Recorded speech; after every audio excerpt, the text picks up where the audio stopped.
It's Football Friday in Oklahoma, and you've struck pay dirt. Skordle Pay Dirt brings you all of the action from 8 feature games across the state. Producer Ethan Sunken takes you right where the action is.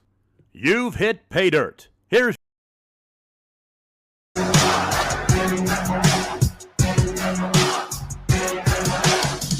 Off the run that Clinton has known. Looks like that they foresee that, and they've thrown the ball more than I expected them to thus far. Yeah, and they got, like you said, we kind of match up well with them in stature, but they are pretty quick. It was that Zayden Collins? He's broke away for 47 the first drive they had. So, man in motion, handoff. Got people there, but just getting in. Esther in on the carry. We have some keys up here in the press box. If you lost some keys. But fine, kind of got bumped off the line there. 5:06 remaining here in the first quarter. Second down and 6 for the Reds.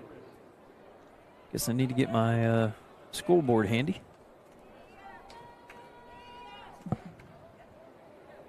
We will be resetting the stream between quarters. All right. Just had some bad luck on this deal. Well, right now we're just getting beat off the line of scrimmage. Looks like a flag came in.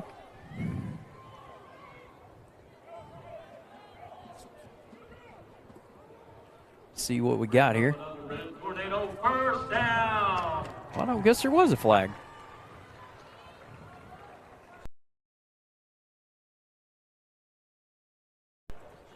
Maybe I was hoping. Oh, I guess it was Brandon just pointed out the yellow shoes. That's probably what I saw. Yeah.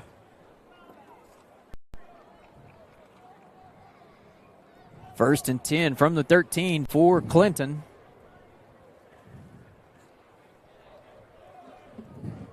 Okay, so now it's a nice night. I can see.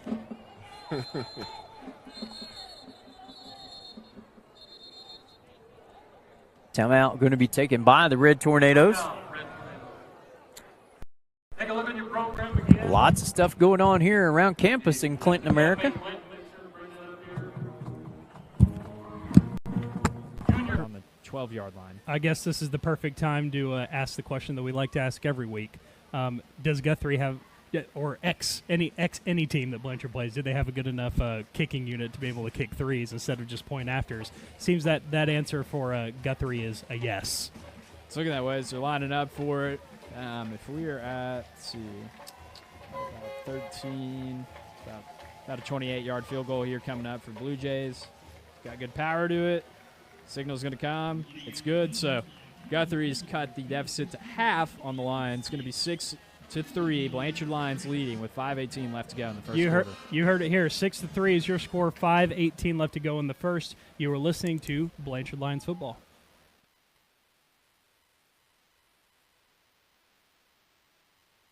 Support your school's booster club and get your business in front of thousands of potential customers. Talk about a win-win. Advertising packages start on this streaming station for less than $10 a game. Call 405-726-0835 or email adam@skordle.com right now for more information.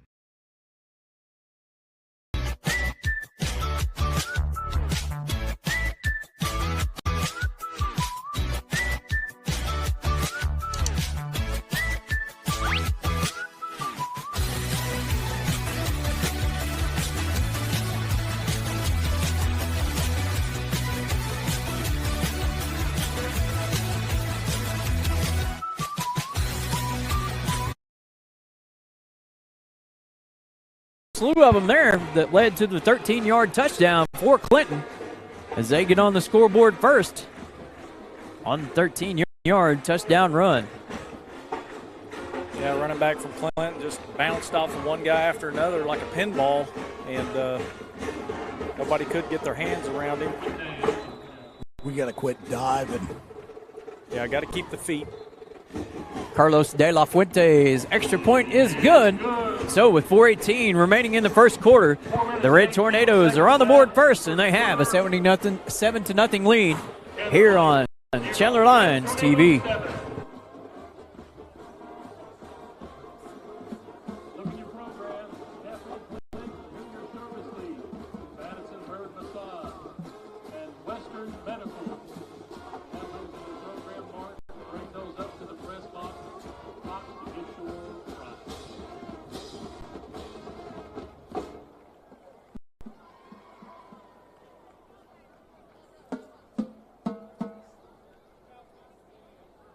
Don't forget about the concession stand.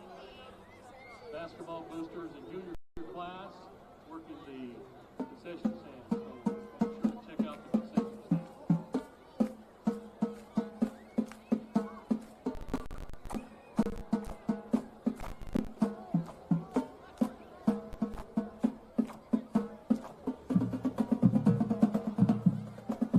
All right, welcome back. Lions trail 7-0. De La Fuente set to kick it off.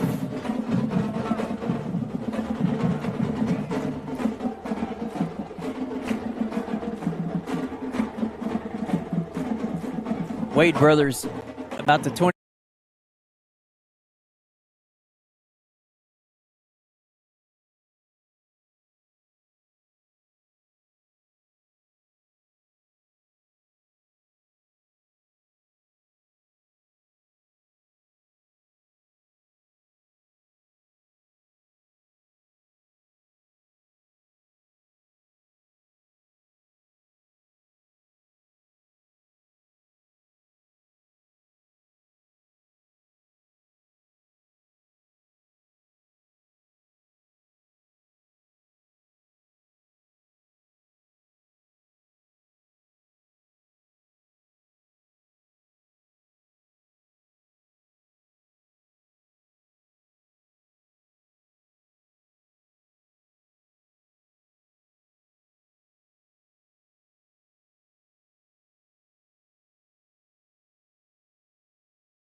Number 6, Carson Cooper, and number 14, Caden Sport.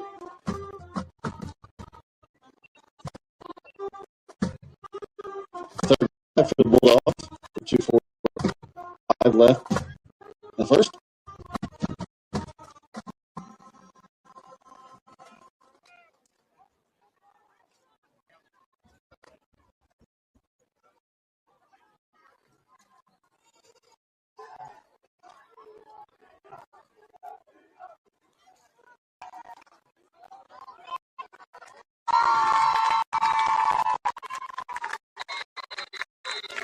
Jeffrey's pass intended for number 8, Young. One, Joel Wesley. Where the Demons will take over on their own.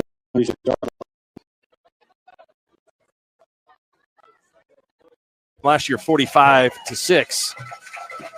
Mike Snyder in his 45th year, he is 13 wins away from getting career win number 400. The all-time winningest coach in Oklahoma high school history, 387 victories against 141 defeats. Chris Bleak, 28 wins, 20 losses in his 5th year at Hera. Yeah, we've seen Chris do a great job with that program at Hera over the last handful of years, become very competitive. They had a really good squad a couple of years ago, but really looking forward to this game. Both teams, not a lot of mileage separating them, and love the traditional helmets from Seminole. That's something that I do remember from even being a kid and seeing them on news channels, because a lot of times the news channels would come cover their games. Yeah, they've had the same helmets for 50 years. I love it. And again, all of the tradition here in Seminole. We got a big crowd on hand tonight for what should be a very competitive ball game here between the Chieftains and the Hera Panthers. Wiggins Auctioneers invites you to their online-only land auction on October 10th. That's 28 acres with a pond located northeast of Seminole. Wake up to seclusion and wildlife with this beautiful tract of land conveniently located less than 10 minutes off I-40 East and an hour from Oklahoma City, where they're looking for an acreage to build your dream home, a recreational hobby farm, or investment property. This land has it to offer. Visit WigginsAuctioneers.com to learn more about this great opportunity. We'll take a timeout. We'll come back. We'll have kickoff here from Mike Snyder Field in Seminole right after this. Recognition, obviously, you're going to get this called back from a touchdown, but great recognition there from Shattuck Swires. They motioned Brayson over to see if they were going to make Guthrie jump, and they did. He read it appropriately. Brayson's still over there after the motion in the left. No one matched up with him, and like you said, take what the defense gives you. Sadly, this one's just going back because of a little extra hold there. I don't think Coach Krug was very happy about that one. I guess I'm incorrect. The Lions are going to have a 3rd and 6. No new first down, so tough. Lions got to convert again here. Homecoming festivities obviously started at 6 p.m. tonight for the Lions. It's a huge crowd. Kind of surprised of the lack of Guthrie, knowing how good they are this year. Thought that would be a team well traveled, but Brayson Carter is out for this play.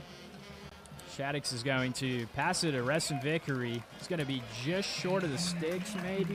He's going to get it. He's going to get it. So, First United first down brought to you by Reston Vickery. I like that. Already starting on a better foot than last week. Offense just seems to be a little bit more in flow, if you will. That was good. Finding early success in those short range passing. That was a pretty good window for Shaddix to get that through. So we had 2 Guthrie defenders right there, ready to make the tackle. 2 minutes left now for the Lions. They're staying with tight end set. Shaddix going to hand off to Fugit here. And get stopped yet again, just maybe a yard gain, if that, for the Lions. So 2nd and 10 coming up for the Lions. Guthrie still holding pretty well on the interior. Yeah. As we've seen with that on the trade-off, is kind of giving up some things on the outside we've been able to take advantage of so far. It's going to be such a key tonight, and we're going to say it a million times before this game's over.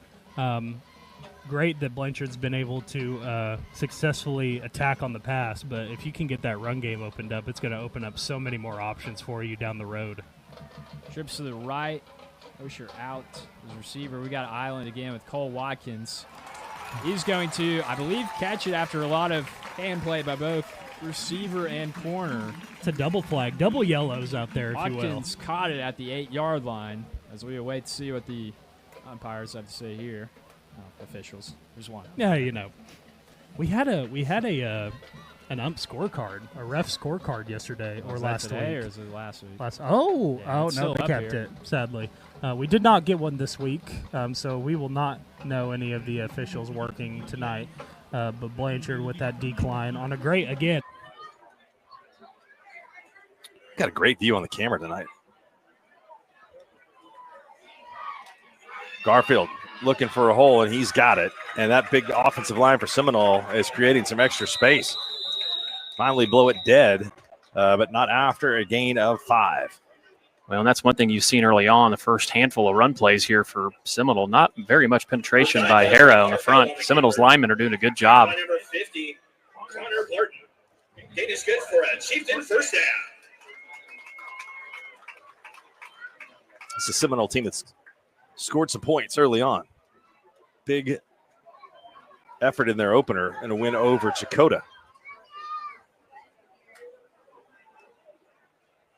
Garfield fakes to Garfield. He's able to get past one man, throws it across the middle. He took a big hit. And pass falls incomplete. Garfield's taking his time getting up. 23, Reed Bowers is incomplete. Big hit by Titus Johnson from Hara. Both of these teams use a lot of personnel, both sides of the football. So got to be in shape tonight. And it's warm. It is warm here. It is toasty for sure. I mean, we've got to get a cold front before long, right? I mean, can you talk to some of your old weather guys and see what you can arrange for us, Mark? I think we have one coming. That's what I hear. Yeah. It's almost October. It's crazy. 2nd down and 10. Hand off to Garfield. Garfield turns the corner and sidesteps down. They're going to mark him out at the 38-yard line. That's Donovan Garfield, the younger brother of Dontre. Donovan Garfield, the ball carrier. First out of bounds, number 25. Really impressed with how Seminole's blocking here early on. Like I said, Hara's not getting much upfield. Doing a good job of tackling at the point of attack, but they're not getting anything into the backfield. What are your thoughts on the gray uniforms, Mark? I usually don't like the gray uniforms, but I think that they've done really well with Yeah, this. I agree. The green numbers, they look good. Green and gray, I think, is the most tolerable of the gray combination.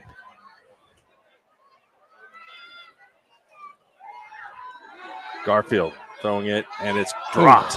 Caught momentarily and dropped. Brings up a 4th down and 5 to go for Seminole. Yeah, Boylan just started looking upfield for he saw green and forgot to catch the ball.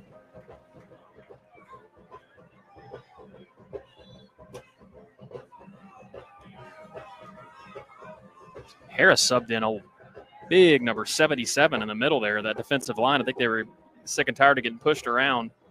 Anthony Anderson, 6'3", 330. Sophomore.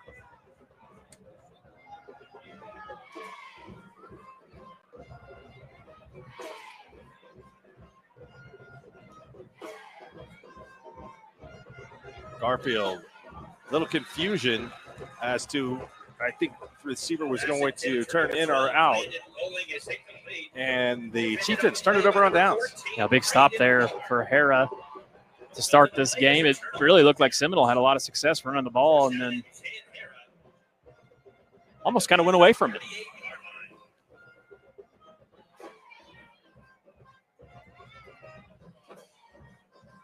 They were getting about 5 yards a pop on the rushing attempts. Did have an incompletion. And that got him a little bit behind the chains. So for Hera, Joey McLaughlin is the quarterback, and Titus Johnson is the tailback.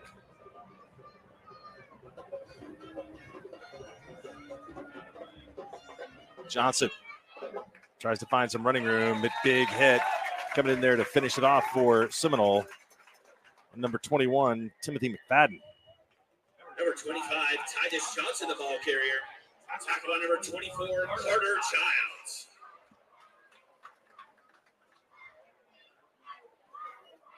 Carter Childs in the outside linebacker. Gain of 4 brings up 2nd down, 6.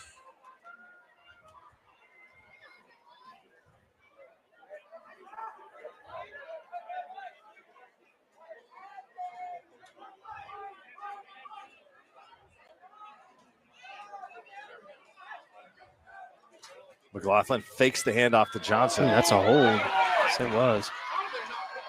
There was a screen pass, and there's not much running room out there. A lot of different players in the area. Give him a gain of about 3. It looked like they got away maybe with possibly a hold up top. It's hard to see, though, from all. They all look like holds up here, right, from the home press box. Right.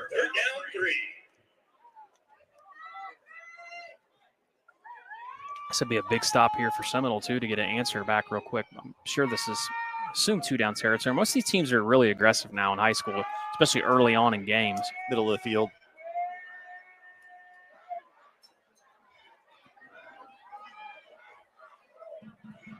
Again, fake to Johnson. McLaughlin in some trouble. He's going to be close to the first down. Gets pushed out of bounds at the 47-yard line. Picks up 1. Still going to be 4th down and a couple here for the Panthers. Donovan Garfield, man, he showed his speed there. Didn't he close quick? Holy cow, look at that. Beggs is up 27-0 on Old Mulligan. I knew we thought they'd win that game, but that quick, already 27 to rip. Saw another interesting score, 14-14 between Norman and Piedmont. Wow. Looks like they're going to go for it like we assumed. Look for the back out of the backfield on a play like this. Little play action, or leaking the running back or one of the up back out of the backfield. Delay a game? That's not good. May make their mind up to force them to punt the football. 5-yard penalty. Still 4th down. Well, so much for my analysis. That all went to crap, didn't it? Well, 4th and 8 is a little different than 4th and 3. I would agree. Number 14, Braden Palmer. Back deep for Seminole, number 12, Landon Bowling. Landon Bowling got a lot of speed. Back here is the punt returner for the Chieftains.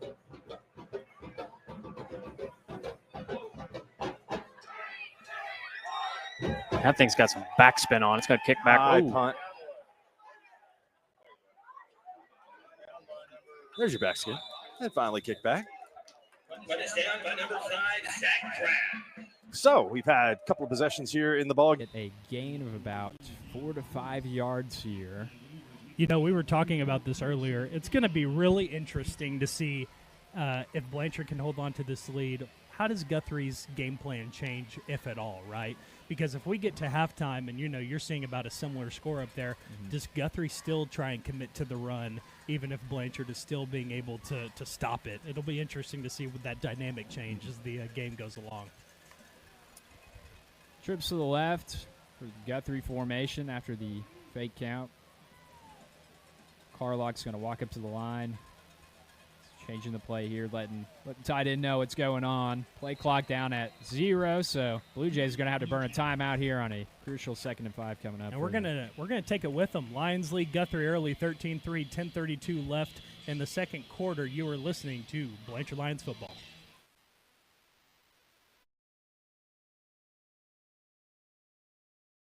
This back-to-school season, give your home the connection it deserves with Go Pioneer Fiber Internet. Experience the power of Wi-Fi 6 technology for smoother streaming.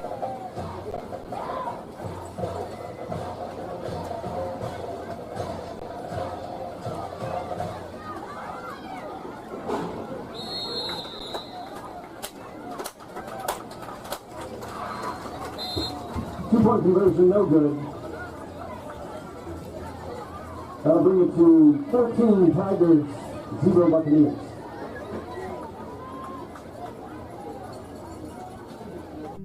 In our business and at our firm, it's all about preparation. There for Guthrie as they have the ball. Carson, tossing it to you. Yeah, Guthrie Blue Jays are going to get at least a first down here after breaking some tackles. Good cut and good blocking by the Blue Jays. Blanchard defense rallied up to kind of, the busted play they allowed there for a second. Off the handoff. Blanchard's D has, for the most part this season, been really good at stopping the run, and it feels like when Guthrie's going to commit to it like they do, it's going to take some individual efforts past some guys. Not necessarily Blanchard being in the wrong spot, just Guthrie having to make some of those extraordinary plays that you just saw individually. Quarterback pitch option's going to be shut down after a gain of 4 yards. Smith's carry is going to bring up 2nd and 6 for the Blue Jays. Again, this is the first matchup in school history between the two schools, Guthrie and Blanchard. It's also the Skordle game of the week. We also have a Peyton cast, a Manning cast, if you will, above us. We'll speak a little bit about them maybe when time is allowed. Quarterback run off the guard and tackle pulls. Going to get another big gain on the ground for the Blue Jays. Carlock's keeper is going to bring Blue Jays into Lions territory now. Ball here on the Lions' own 42-yard line with 9:37 to go. For those watching on stream, number 3 for Guthrie, Carlock, he's pretty much the engine of this offense. He plays quarterback. He can be the running back at any point. If there's going to be any offensive integrity and an engine that keeps this offense going, it's going to be him.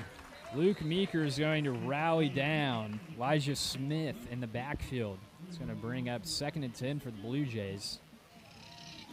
For those of you that are not watching the stream and listening, just know that you can listen on 104.5 KRXO as well as the KRXO app on iOS and all Android devices as well.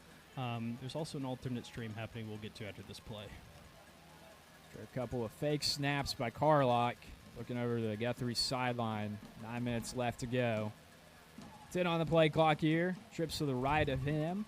Smith flanking his left side. It's going to be another quarterback lead run. It's going to be brought down in the secondary yet again after a big first down gain.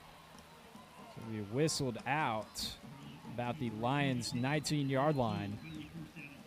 So Guthrie offense figuring out some things here. Yep. Making the Blanchard defense pay and make some adjustments. Maybe another example of the bend don't break, but we've seen they're at least potentially in field goal position. Right. They've got someone they feel comfortable enough to do it with on a game.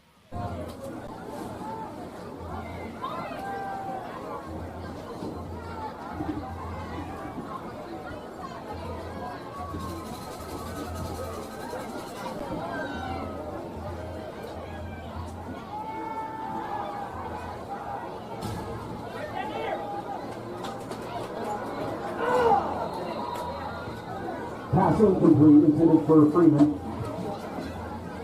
3rd and 11 for the Bucks.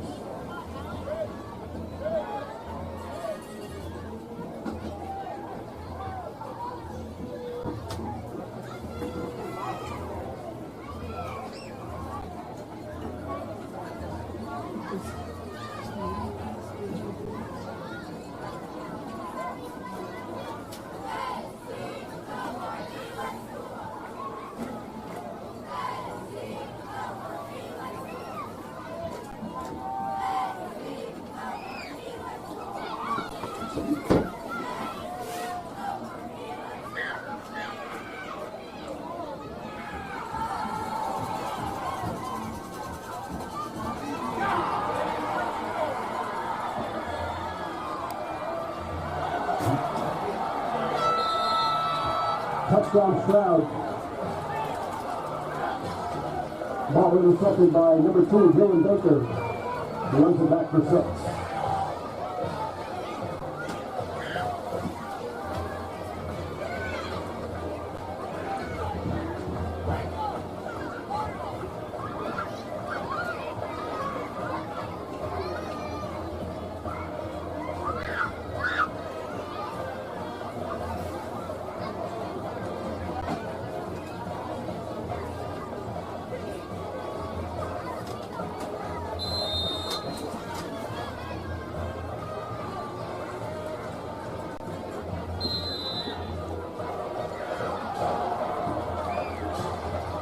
Number 3, pass right. Extra point is good. That brings the Tigers to 21.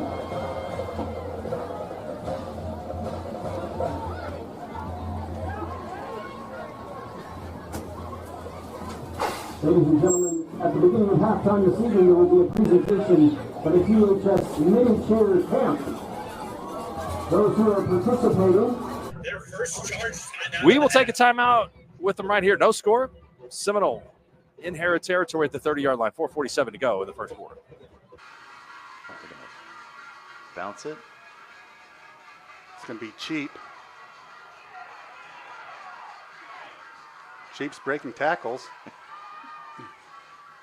Good return. I thought he was going to get stuck back there, but he managed to get around a couple of guys there. That was a pretty good footwork. He gave the old arm over, the little whoop. Arm over as a little swim move. It's going to be 1st and 10 for the Whippets at the 31-yard line.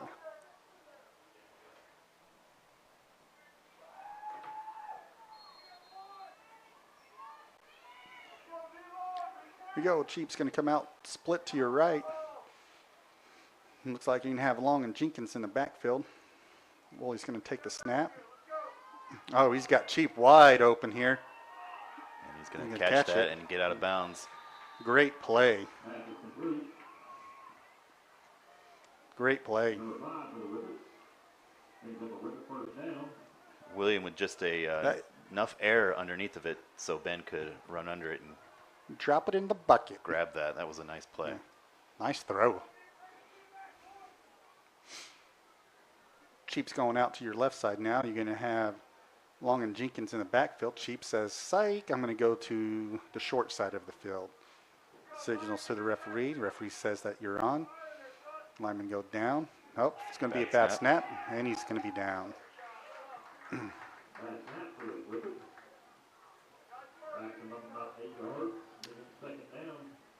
Is this a double sticks situation? This is a double stick situation.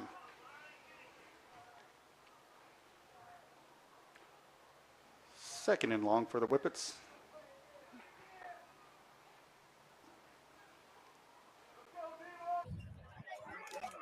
Those are sour. They're good, though. Garfield for it. Drop back to pass. Under pressure again.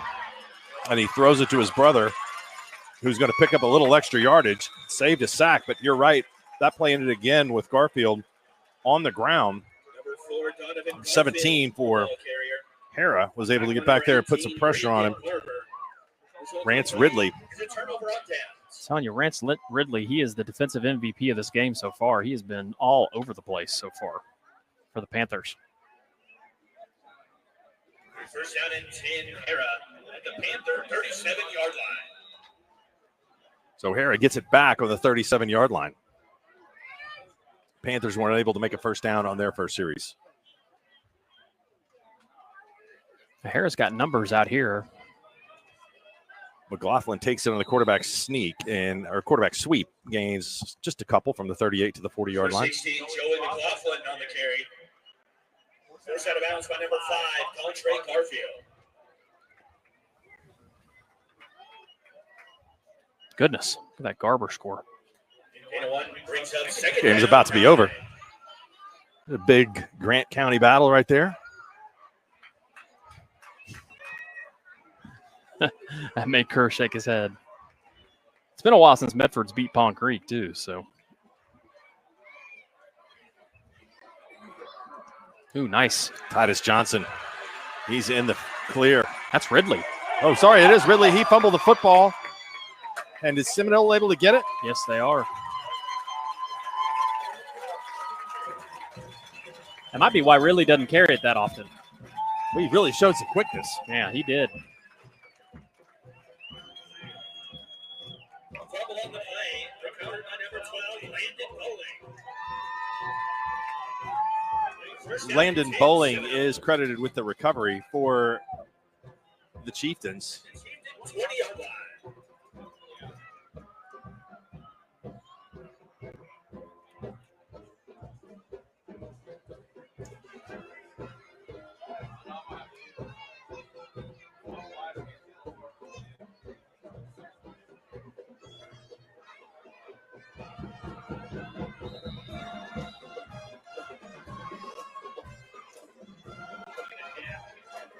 It's a wild one going on in Pawnee tonight. 20-16. Bears over the Bucks. I guess Pawnee had some pretty bad damage from a storm the other night in town, they said. Garfield to Garfield and Rance Ridley turning them inside where he had plenty of help in there and barely a gain at all. Maybe even a loss of a yard. We've called Ridley's name at least every other play on the defensive side. He is all over the place. Rance Ridley, 5'10", 185-pound senior. This Hera team has seniors all over the field.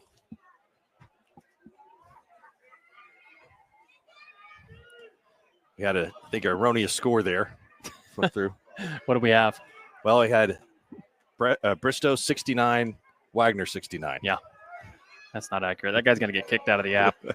There's a completion and a gain of about 9, and we have a penalty flag flying over here on the far sideline. It's probably going to come back. Pass complete to number 12, Landon Bowling. Tackle by number 0, Cash Flint. Gain of 7, brings up third down 3. Sideline warning on the Chieftains. Yeah, that's an offensive explosion for those teams. Well, this game didn't start till 7:30, so you never know. Those other games started at 7. Maybe it's just two teams are really great at offense, Mark. Mm-hmm.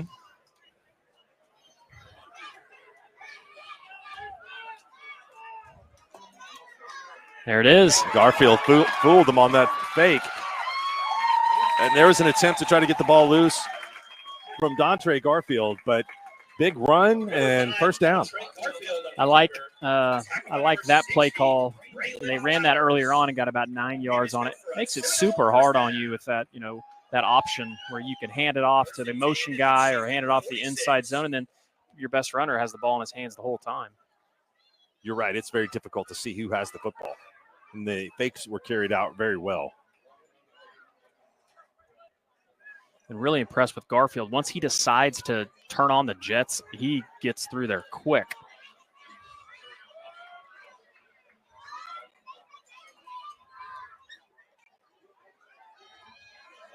There's a good pass by Garfield. A nice physical finish to the run. Cash Flint on the tackle over there, but I don't know who took the brunt of that, him or the wide receiver. Yeah, Landon Bowling. Bowling delivered a big blow to Cash Flint.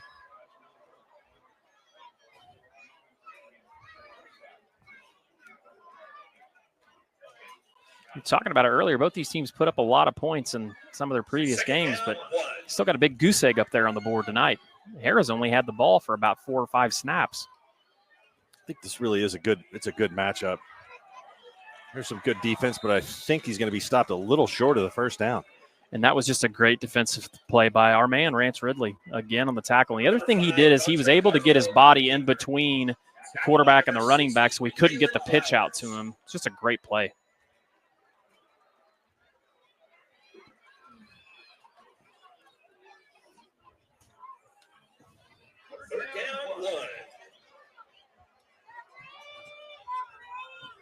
Let's start bringing an undershirt to these games. There it is that time. There's the option. And a nice run by Garfield. Finally tackled at the 32-yard line. There really wasn't anyone out there to defend the option pitch to Donovan Garfield.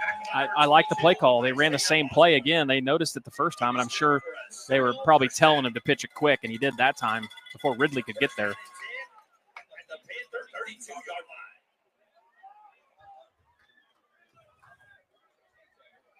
I think they're going to take this one to the quarter mark.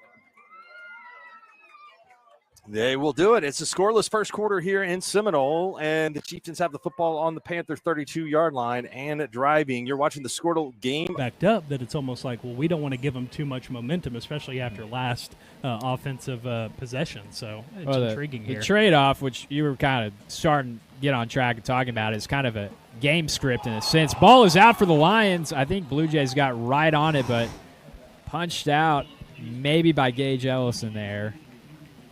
Covered by the Blue Jays on their own 3-yard line. So third and 9 coming up again for them. So what was I getting to?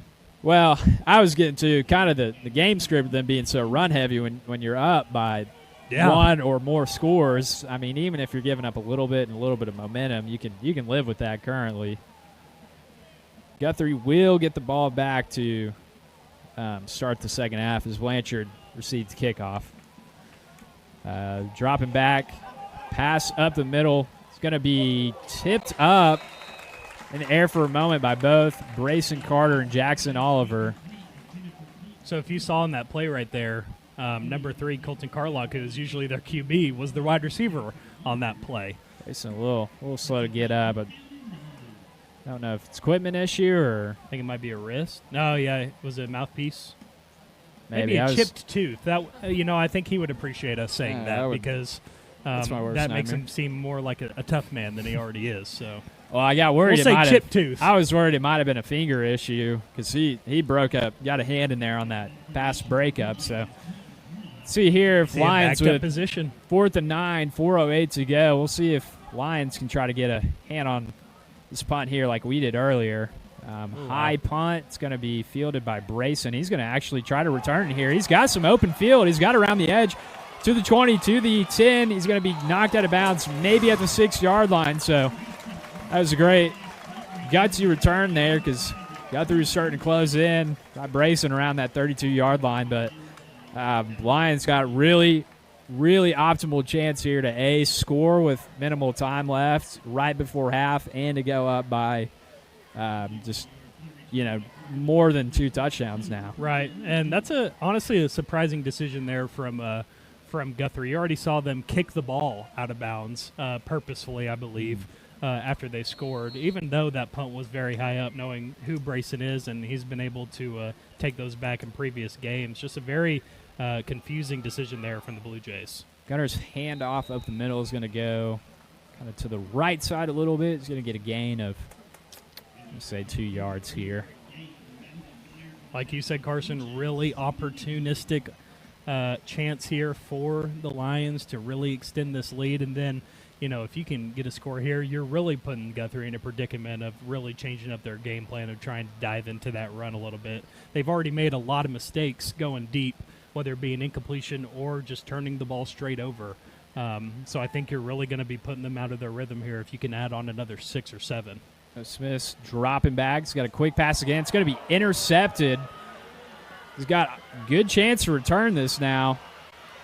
That was Smith is going to help take Guthrie's intercepting player out of bounds at about the 48-yard line. So two bads here as far as you didn't get up like you wanted to.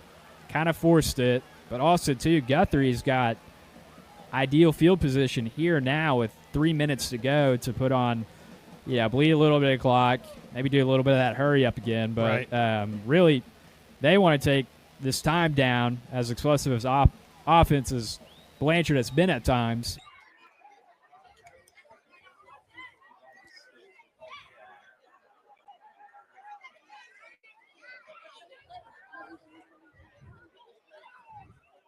Garfield bobbles the snap, and the Panthers are all over that one.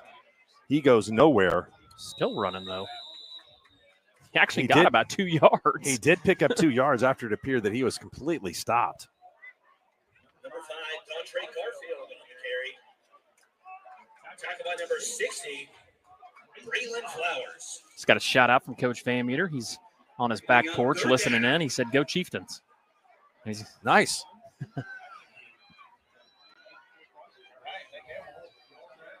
I like the idea of going out and playing a little golf with Coach Van Meter because that means my score probably could be in the 60s with only 9 holes. There's a big lick coming in off the defensive line. That's greatness. You just won't tell anybody it was a 9-hole course, right? No. Yeah. Shot 65, 62, whatever. I'd like to think I could get in the low 60s. I think you could. Bring up 4th down from the 2. It's a little more forgiving than Belmar, I can tell you that. Having played on both courses a lot. Uh-oh, we got a puker.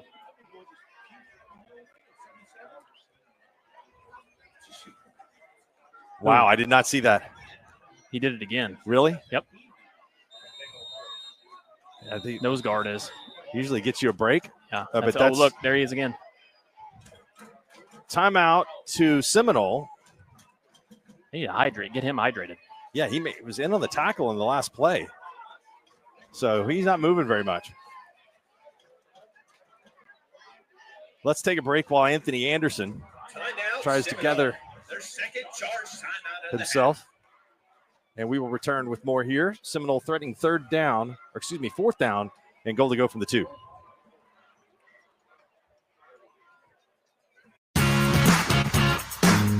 Ready to get back in the game? Great news. The movement experts at Physical Therapy Central can try to convert again before halftime. I don't know what Guthrie's offense was cooking there, but I don't think they had the dropped snap in the plan. So a very, very opportunistic chance here for Blanchard to go, what would you say, make up for lost causes, lost time, if you will, with that interception thrown last possession. Let's see if they can put together some sort of package here with about 1:12 left to go get a score. So ball line's going to take over on their own 48-yard line here. Guthrie defense is going to counter the Blanchard 3-wide look with 4 men up front. Smith is in again for quarterback. Vaughn McIntyre is going to workhorse his way just past the 1st down yard line. You set it down. First United first down for the Lions here. Timeout. Get a timeout, maybe by the Blue Jays. I believe it is by the Blue Jays, and we're going to take it with them. 20-10 your score here. It's the Blanchard Lion homecoming game. You know what I'm saying? The Skordle game of the week, if you will. It's 20-10, 1:02 left. Is your time. We're going to take a quick break. We'll be right back. You're watching Blanchard Lions football. Support your school's booster club and get your business in front of thousands of potential customers. Talk about a win-win. Advertising packages start on this streaming station for less than $10 a game. Call 405-726-0835 or email adam@skordle.com right now for more information. And misdirection stuff inside the red zone. So we saw old Wanye Morris of the Chiefs do a little tackle eligible from about here. Scored a touchdown? Yeah. Every time I say Wanye Morris, I think of Boyz II Men. I don't ever think of him as the tackle. Right. All right. There's a little motion as you called for. Landon Bowling shifting from left to right. And there's a little misdirection, but the Panthers read that. Titus Johnson in the backfield on the flip to Garfield, who went in motion. Great job by Titus Johnson. And, man, we have ourselves a defensive war so far here early on. Bowling was the motion man. It ends up coming back around on the reverse, but Titus Johnson had that read all of the way. Really impressive there. That looks like a scouting play. Yeah, right I was there. going to say, you man. wonder if he had seen that on film to be able to come up and make that kind of play. Or their game of the week I just looked at, glanced at. How about Blanchard's up 20-10 over Guthrie? Probably pretty close to halftime there, I'm guessing. Yeah. Blanchard just gets it done, don't they? I mean, been impressed with them. Johnson right into the middle. There's no room there at all. And they play a brutal schedule every year, seems like. You know, when you're in, the class they're in and you're good. Wow, look at that score. When you're in that class and you're good, you can't get teams that are in your class or below you out of conference to play you ever. So you're going to always have to play up. And it seems like Blanchard just plays kind of whoever, mean, every year. So I believe they played Piedmont a couple years ago, didn't they? Or was that last year? Yeah.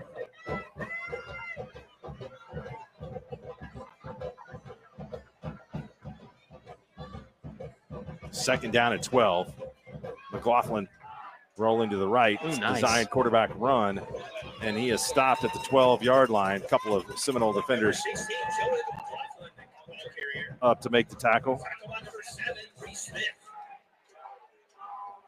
Reese Smith, one of the captains, credited with the tackle. McLaughlin from Hera is committed to play baseball at Arkansas State. That's right. Hey, Hera here early on offensively, well, really the whole game is just hadn't really found an identity outside that one long run by Ridley, and then he fumbles on that play. But it's been a struggle for them offensively. I'm going to guess they haven't even gotten to double-digit snaps yet. They have just the one first down. Ooh, they got this guy over the middle. There he is, and Braden Palmer had snuck into an open spot on the defense, and McLaughlin couldn't get it to him, and the Panthers are going to have to punt the football. Yeah, you almost want to see him almost kind of settle there. He actually ran himself kind of into the safety. That was a hard throwing angle for the quarterback, but they missed one there because he was there early. It's always easier to call things up here, Mark. Yes, yeah. Pond Creek tied it up. Medford, 8-8. See that? Pond Creek tied it up. I was worried Tyler might not make it back from Puerto Rico. That's quite a trip. Ooh, snap and a high punt. That's coming back. Lands on the 40-yard line and is down at the 37-yard line. So just a little bit better and a little bit better and a little bit better field position for Seminole every time they touch the football. Yeah, and every drive they've had so far, they've moved into the opponent's side of the field. They've had the ball inside the 30 once. They had it down there at the 2, and the other 2 times they were inside the 50. So, they got to break free and score here eventually, you got to think. Hera's starters across the defensive line, Zillan Johnson, number 13, Connor Barton, number 50, Isaiah Osborne, number 22, the down lineman, Titus Johnson, Braden Barber, Heath Whitmore, and Rance Ridley, the linebacking core. And then the secondary, Cash Flint, Travis Tabor, Braden Palmer, and Devin McNeil.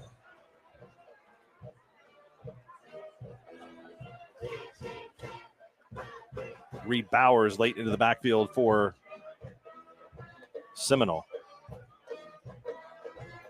Motion by Landon Bowling.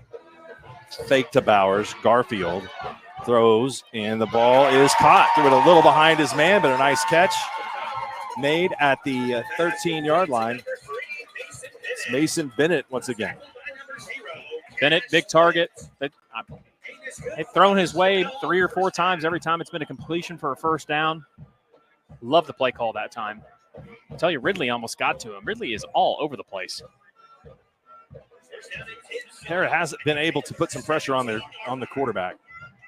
One of the things that they've done very well here in the game.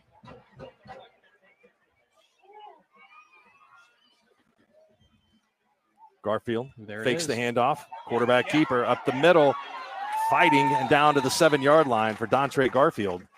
Braden Bird, the freshman, was out there in front throwing some blocks. If Seminole's going to be kicking themselves, with the opportunities they've had to put points on the board, they got to capitalize here and get points on the board the way that they've been moving the ball into the red zone.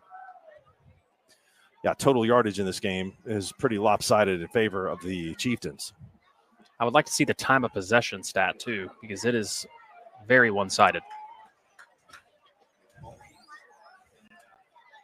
Ooh, that High snap's snap. getting lazy. Garfield gets around the edge. That was a great one-on-one tackle in the open field by Titus Johnson. I think he got enough for a first down, though. They do move the chains. First down and goal. The center's playing with fire, though, with those kind of lob snaps. He needs to get that thing back there quicker. It's kind of messing up their timing. Yep, timing on their plays. Of course, that's easier said than done. Nobody, wants that job, right? Right. There was a better snap. Garfield. Ooh, good cut. Makes it down and into the end zone. Touchdown, Seminole. Dontre Garfield looked like he might have been stopped, but he dipped back to the inside and found a lane, and he's into the end zone for the score. Well, credit to Garfield that time, too, because he honestly, our man Ridley's right there, but he breaks that tackle. He's not a real big kid, Garfield, but it seems like he's really good running through contact. 5'11", 175 is the listing, but he does have quick. Chiefs got the ball. Chiefs going to run. Good block.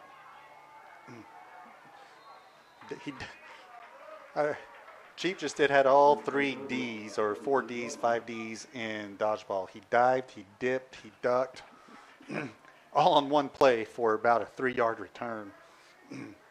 And what's the 5th one, Todd? The 5th one's the first one. Dodge. Dodge.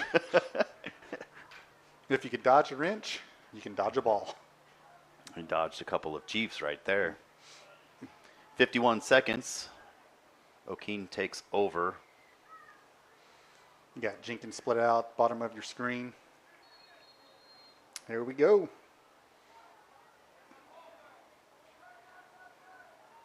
Oh. Ooh. Misread that one. Yeah, he did misread that. Good 72. It's lucky that one didn't get picked. That's Malachi. Malachi was chasing long. Whenever you throw it to the outside, you got to be wary because there is nobody over there. If it's a bad pass, it's going to go for it. Could be a bad day. I like the play call, just it wasn't there. Wasn't executed. It's like looked like a timing play almost. We're lucky. We're going to go long. Nice. Long could go. He's going to go. Oh, he's got a. Oh, nice little. Nice little stiff one. Get on the ground, boy. Touchdown, Whippets. Good to see Ace Long with some yardage on that one.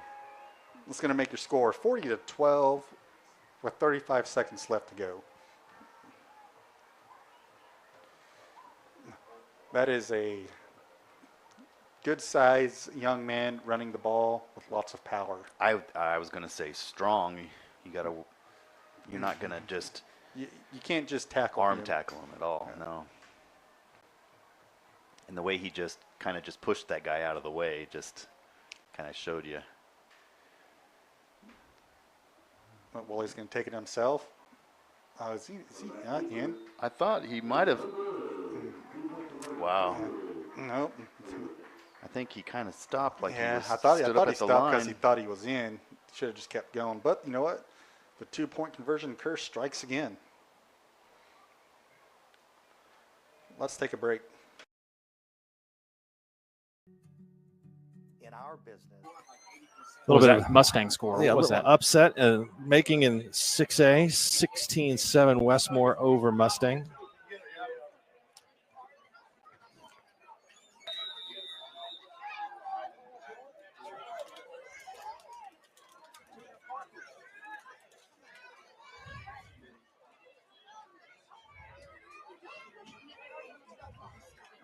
Johnson with the handoff, and that's a nice run, a gain of about 5. 6.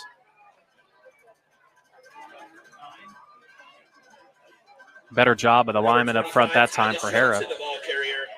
Tackle by number 9, Tice Bruner. Gain of 5 brings up 2nd down and 5. TK, can we get a temperature on your phone? I feel like it's still in the 90s.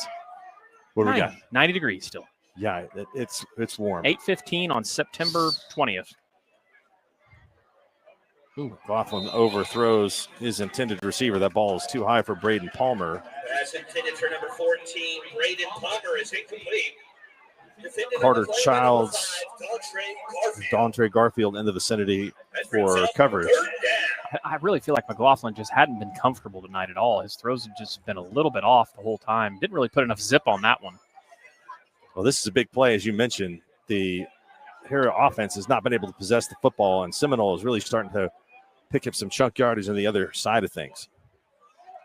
There goes Titus Johnson. He's pushing people around, but he is not able to get very much, just a gain of 2. So that's going to bring up, what, 4th down and 3?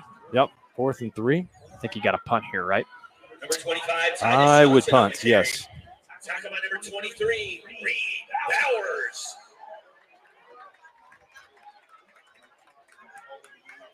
What do you have in tonight's uniform matchup? Both solid entries. I do. I love the blue helmets, the kind of metallic blue from Hera. The full uniform combo, though, goes to Seminole. I like the gray and green. I love the traditional arrowhead with the S. Good punt from the Panthers. That will push Seminole back at the 38-yard line, where they will start 1st and 10. 4:55 to go here in the first half. That's our Gear Up segment with Downtown Threads, right? Yeah, yes.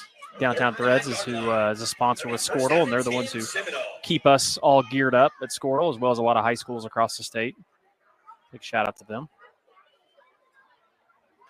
We start to feel a little bit of a breeze here. Mark, you want to let everybody know that's out there listening about our Pancake of the Week that you're going to start doing? Absolutely. We have a Pancake of the Week sponsored by Neighborhood Jam. Went out to Carl Albert and delivered our first pancake of the week. And it was a double pancake for Nice. Carl Albert Titans. So if you have a block on film of a pancake, we want to see it. Send it to Mark or to anybody at Skordle. Bowling in motion. Ooh, I like that play call. Bowling gets the handoff, and he is stuffed. He got hit hard by Isaiah Osborne, defensive end. They had just been a little bit slow to develop. Number 12, Landon Bowling on the carry. Tackle by number 17, Rance Ridley. And number 22, Isaiah Osborne. Brings up 2nd down. 2nd down and 12 to go.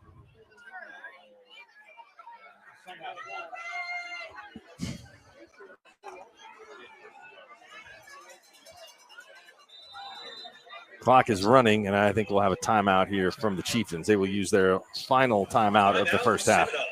We'll take it with them. 2nd and 12 to go for the Chieftains. 4:15 left in the first half. Are you looking for a local, reliable? Like that call, and maybe I don't know what the call was. Maybe it wasn't executed. I mean, I like it for a Whippet fan, but that's not what I would have done. I think I probably would have just ran the ball 3 times and let the clock run out, not give O'Keene a chance to score again. Right, that could bite the Chiefs here. Looks like O'Keene's just going to nil it. Dalton Tournament. Speaking of freshmen. Got Hayden Knoll in as well, and Brett Woolley also in. Oh, who's that? Corbin Cagle. I think he's going to have to do some push-ups at practice. Yeah. Make him run 5 miles. You drop the ball, you run a mile. Name that movie. Remember the Titans. I was thinking about that. It's just, We got all the time in the world. Williams looking. He's gonna fake and do the same thing he did on that touchdown run. oh, he's gonna get a first get down. out. That's going to be the end of the first half. That's going to be the Whippets 40, Wacomas 12. Well, that was interesting. He brought some freshman receivers in. You know, they all ran deep, like throw it to me, throw it to me. Wally's kind of like the backyard, like deeper. Right. Deeper. I got a cannon. It took longer than 9 seconds, though, so they couldn't make more out of it. I like the play call. Well, half times, O'Keene's 40, Wacomas 12. Concession stand? Yes. All right. Let's see what they got. Yeah, go grab something at the concession You're stand. hungry for tacos, right? Dude, I could eat some tacos. Well, we'll go and see what they have to offer. We'll be back in 25. Appliances. We focus on repairing just the spot with the damage, so you don't have to replace the whole surface. We work with apartments and residential properties all over Oklahoma. Give us a call today to schedule your repair. I will have. Sorry, but how do you choose? I will have. The old-fashioned banana split sends your taste buds to heaven. There. He has. He caused a giant pile that time.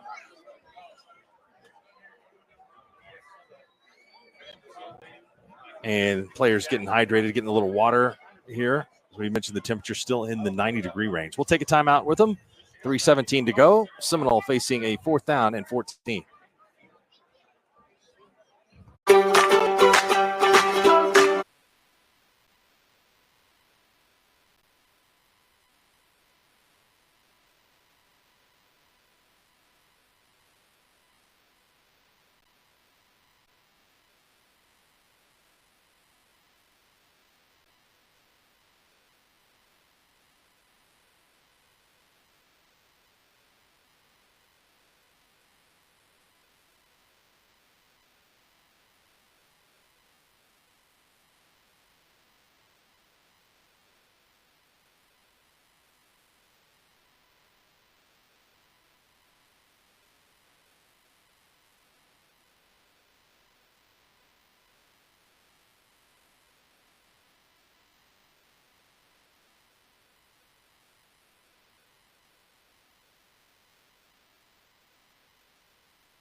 Rolls about 10 yards down at the 24.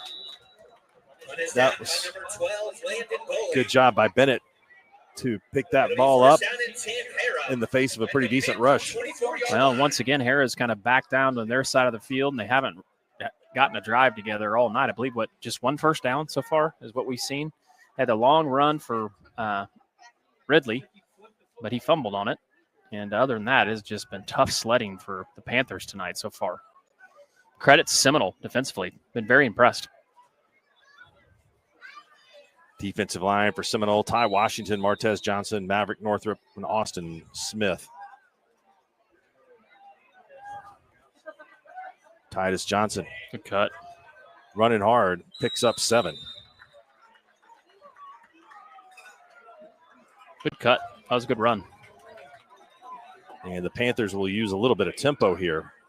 As the fast, clock is under 2 minutes and 30 seconds to go. Titus Johnson on the carry. Second down.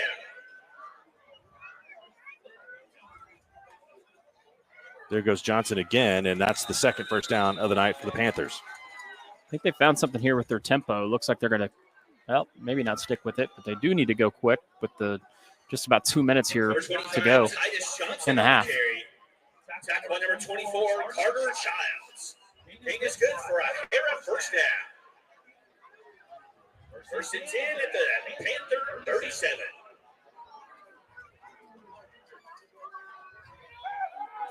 McLaughlin going to throw a little out route. Good coverage. Garfield was all over Braden Palmer, the Panthers receiver. Well, and that was actually a good decision by McLaughlin that time. Defended on the play by number 5, Dontre Garfield. Second down and 10. So we mentioned earlier tonight, all of these players featuring major roles on both sides of the football. Dontre Garfield Vian is just hammering Picola. I did not see that coming. 47-12. Great stat on the Pick'em show that Picola has never beaten Vian in football. 24 and rip. 24-0. We're going to have a little halfback pass. That ball is picked off. Play took quite a long time to develop, and Dontre Garfield went up and got it and made the interception. You kind of just saw that happening. Just underthrew it. Garfield just found himself a spot and jumped higher than the offensive guy. Went up and got it.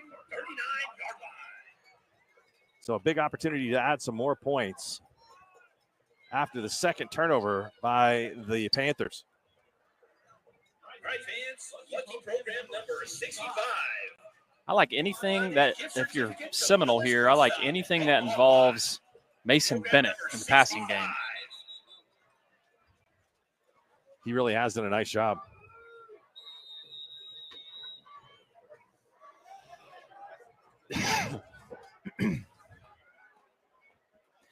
Need to give a shout out to Tom Nelson. We're thinking about him tonight. He lost his dad this week, and he's up in Topeka back home for those funeral services. He'll be back on our Pay Dirt show next week, but we're everyone at Skordle's thinking about him.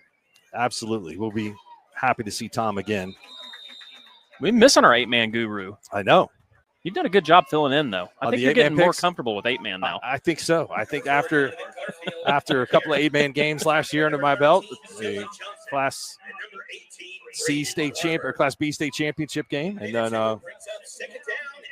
the game that we did last year at Dewar with Velma. I enjoy it. I enjoy when you get two good teams. I really enjoy it.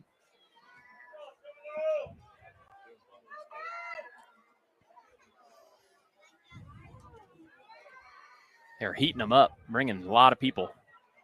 It's a nice tackle by Ridley again. Unbelievable. Garfield on the carry. Tackle by number 17, Rance Ridley. What's amazing about Ridley, you keep hearing his name, and he's playing defensive end. So it's not like he's playing middle linebacker. And he's making about a tackle on every other play. No, he is then all over the field. I'm telling you, there is some magic in his shoes. I like the philosophy here from Seminole. They're just going to be content with taking this thing in at half. I'd go up top here, though, on this play. But what do I know? And we'll have a penalty flag as Donovan Garfield gets close to the first down. Is that our first flag of the game? Third? Okay. That's right. Well, there haven't been very many. 10-yard penalty from the spot of the foul. So that's going to bring it back to a third down and 15. Third down. That's right. That delay of game happened on the first possession, too, I think.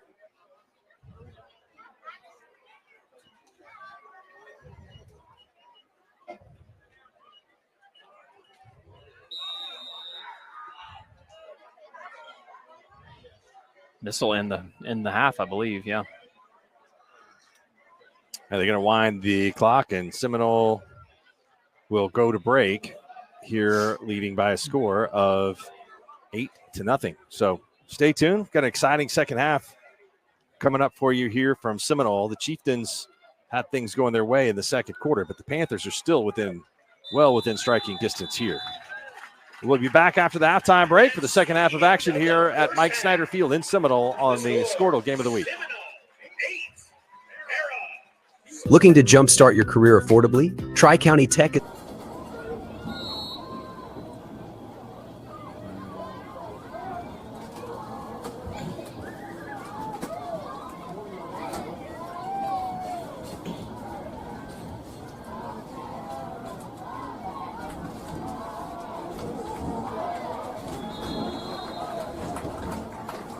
Lucas Keith on the carry. Picks up 3 on the play. It's going to be second down and 1 for the Buccaneers.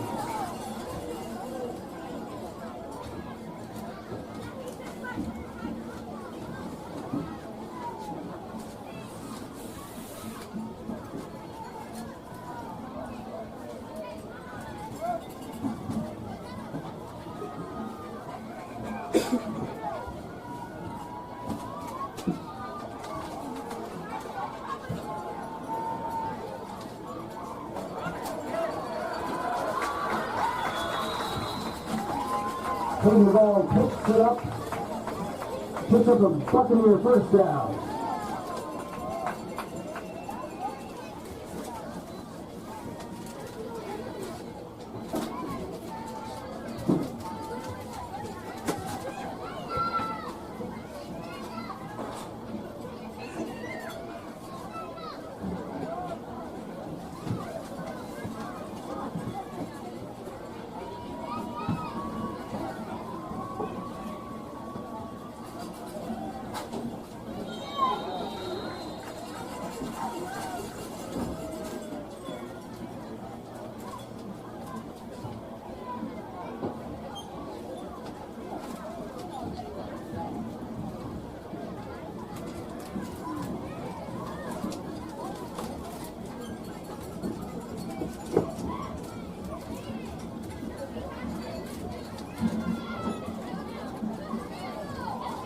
Offsides against the Tigers again. 5-yard penalty. 1st and 5 Buccaneers from the Tiger 40.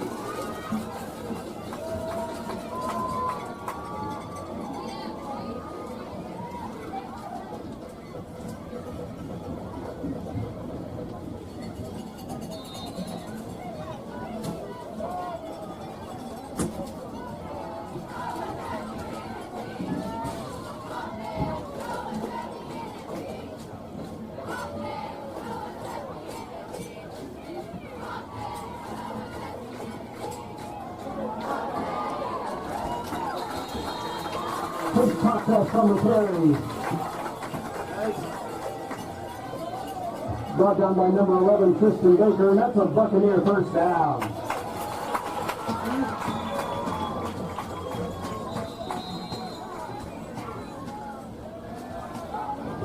Timeout, Stroud.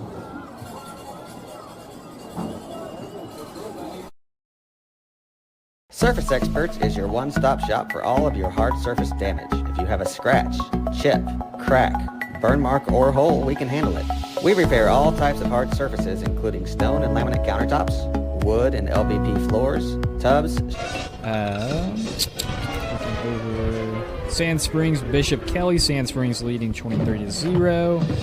I was looking to see if Wassa or Jinx, they might both have bye weeks as well. Yeah, we'll switch over to 6A1. Just for the streaming people that are watching, one of the things I enjoy about halftime is the band performance Miss Kaufman has been doing. Pretty much yeoman's work. Ever since I was in school even. The Blanchard Band always puts on great performances, really gives you a deeper appreciation of the deep themes that they perform under. A little bit of a Mozart mystery here, but especially just going around the state, you can tell that these guys prepare way before school even starts for stuff like this. So big shout out to Miss Kaufman and their group. They always put on a great show every week during football halftime. Carson, let's get to some of those 6A1 scores. Let's see, 6A1 Westmore and Mustang. The Jags are up 23-14 over the Broncos.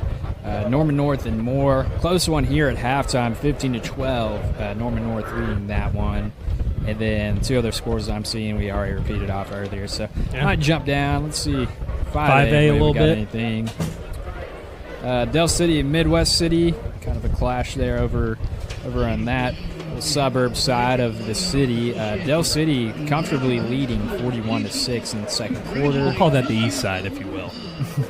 Shawnee and Duncan, 14-7 at half. And then Bishop McGinnis comfortably ahead of a Bishop Carroll at 28-0. I mean, that might be an out-of-state team. I hadn't heard of them before. And then no scores. It looks like on Northwest Class in Western Heights or in Southeast and U.S. Grant game. Claremore is up on Hilldale 24-0 at halftime. And then Lawton Mac 19, Ponca City 0 at halftime. That's a little bit of your 4A and up scores brought to you by First United Bank and Mortgage. We did forget to mention, even though it is homecoming week and the Skordle game of the week, we're also honoring POWs tonight as well. So a lot going on tonight as far as people that are here, just new faces. Above us, we talked about a little bit during the broadcast, there is a little bit of an alternate radio broadcast that you can listen in on if you're in the car, on the dial somewhere around the state, not able to watch on stream. That is Jerry Ramsey and Sean Thurmond. It is the franchise game of the week. We support our fellow brethren. I'm not shy to say it. I work there, and they do great coverage every single week. And it's been a while since they've been here. We were talking before the game. I said, have you guys even been here, like, for the new stadium? And they're like, no. When, last time we were here was like 2017 or 2018, 2019, maybe even 2020. I can't remember what the first actual year was. It 2020? If it 2020, they would have been here. So it okay, been so years 2019 or before. They were like, yeah, we were all crunched into that press box in the in the former football field. So. Just catching up with those guys. They do a great job up there. They've added a little bit of extra time, 2 minutes and 30 seconds to go before we get kicked off here in the second half. Blanchard leads Guthrie 20-10. I know we talked a little bit about the offense and what they did in that first half to get to the score. First and 10 for the Bucks from the Tiger 13.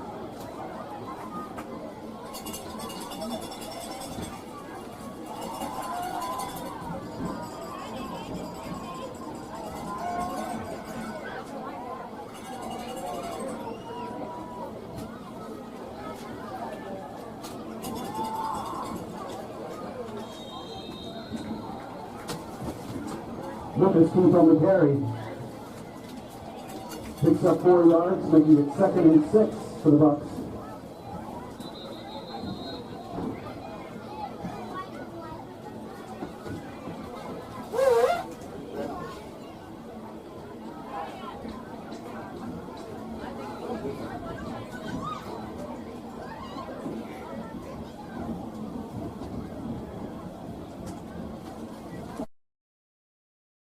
This back-to-school season, give your home the connection it deserves with Go Pioneer Fiber Internet. Experience the power of Wi-Fi 6 technology for smoother streaming, gaming, and learning. And with the Go Pioneer Smart Wi-Fi app, managing your home network is a breeze. Choose from multiple plans with symmetrical speeds for lightning-fast uploads and downloads. Get your family school-ready with Go Pioneer Fiber Internet. Sign up today at gopioneer.com.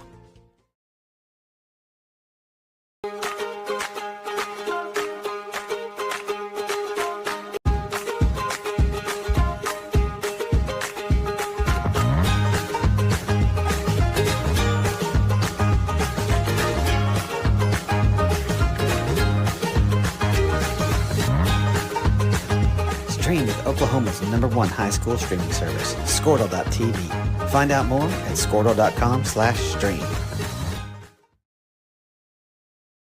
The AMG team is based in Oklahoma City and delivers your organization revenue enhancement through a combination of data science, innovative marketing, and business automation. We think like owners.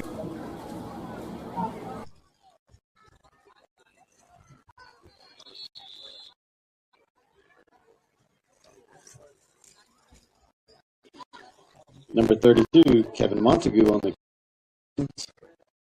couple yards brings up 4th down.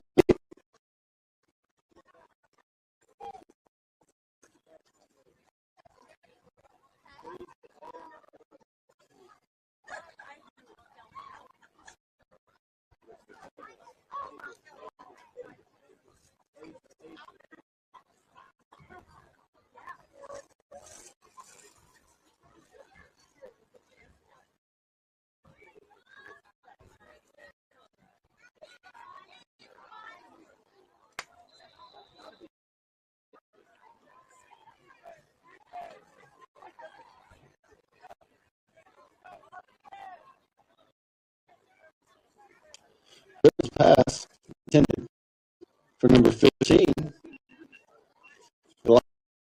Broken up by number 8. Young. There'll be a turnover on down for the Dogs, where they'll take over on their own. 7 Make it 3rd down and 10.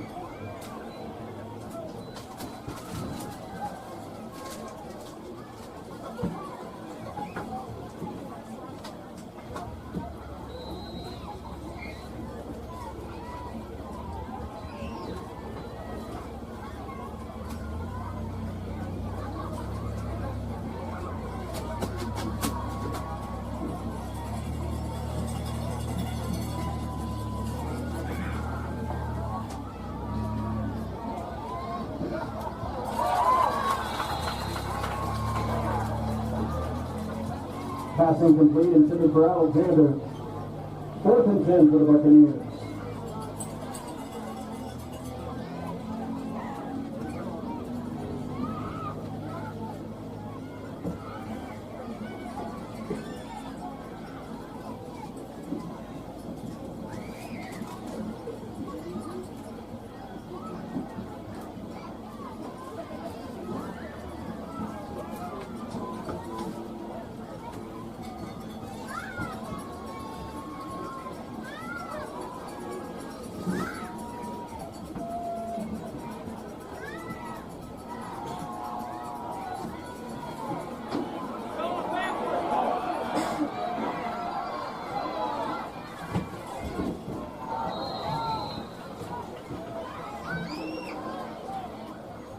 Pass incomplete.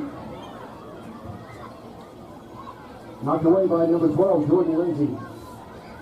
That's a turnover on downs. Tigers going to take over from their 13. Out that they'll be able to answer that call depending on what Guthrie does here. And a quick fake handoff pass out to Blake Doles. He's going to be immediately wrapped up by Jackson Oliver for a gain of 0 yards. This is a really good tackle in space. Obviously, Jackson Oliver giving up a little bit of size to number 20 there on the wideout spot. But he answered that call right as the wide receiver caught that flats pass. Really good open space tackle there. 4 wide set for the Blue Jays. Trips yet again to the left of Carlock. Sharing the backfield with him is Elijah Smith. Drop back in a shotgun, running back to the left side here. Roll out to the left side. He's got a man in the flats. He's going to convert on a pass, kind of on a curl concept. They get a great yardage gain there, eventually brought down by Cole Watkins. That's kind of, as far as I can remember, the biggest gain of pass yard that the Lions have given up on a single play. Yeah. And that was the key, right? We talked a lot about that with Coach Craig, limiting those gash plays on Tuesday. So now with a little bit of success on a play, we see again kind of going that hurry up, and they're going to go back, trusting the legs of Carlock here as he runs up the middle. He's going to get gain of about 8 yards again on the quarterback keeper. So 10 minutes left to go.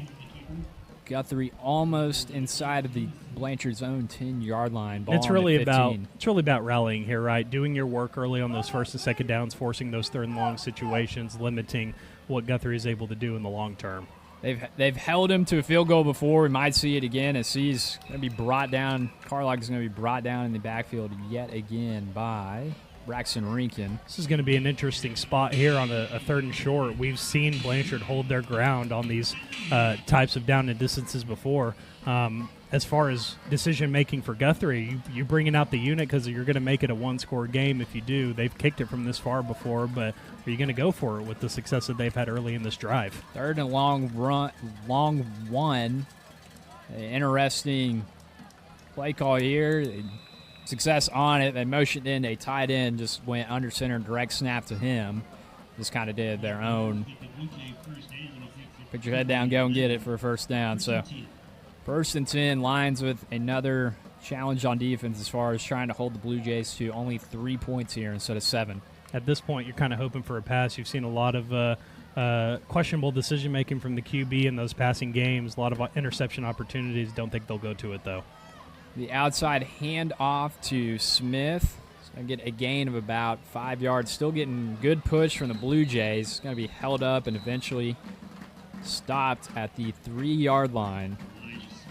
2nd and goal coming up for your Guthrie Blue Jays. It's a really tough position, especially on this drive, right? Because I think out of all the first down plays that they've ran, only one of them has, been a short distance gain.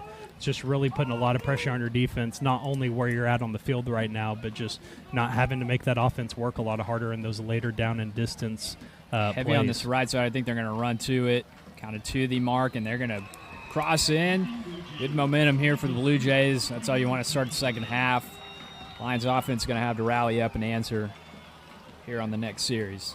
It's a really good test, right? I mean, we haven't seen this this Blanchard defense tested a whole lot. They had a lot of success last week against Newcastle. This is the first time where you can kind of say the floodgates have opened a little bit.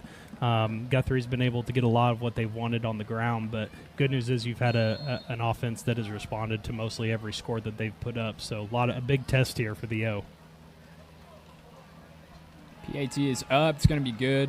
Brings the Blue Jays within a field goal possession now. 20-17, 8:11 left in the third quarter. We're going to take a break, 1 minute.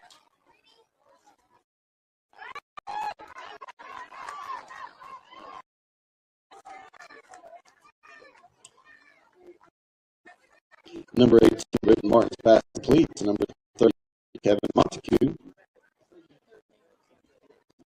Number 13, Kendrick Simmons.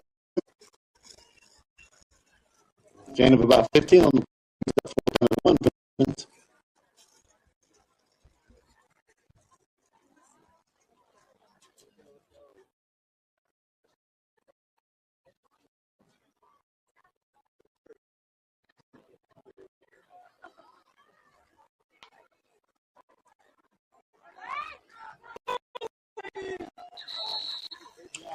Number 18, Britton on the carry for the Demons. That'll be enough for the Demons. Brought down by number 11, Josiah for the Bulldogs.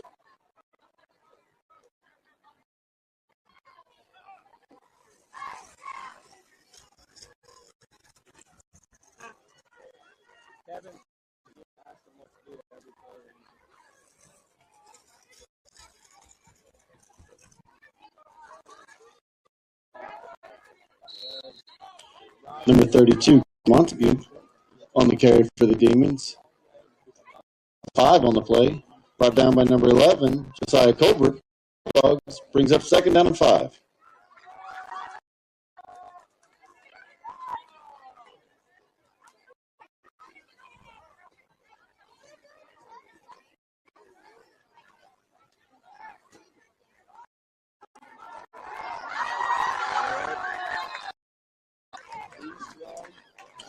Number 28, landing on the nice run.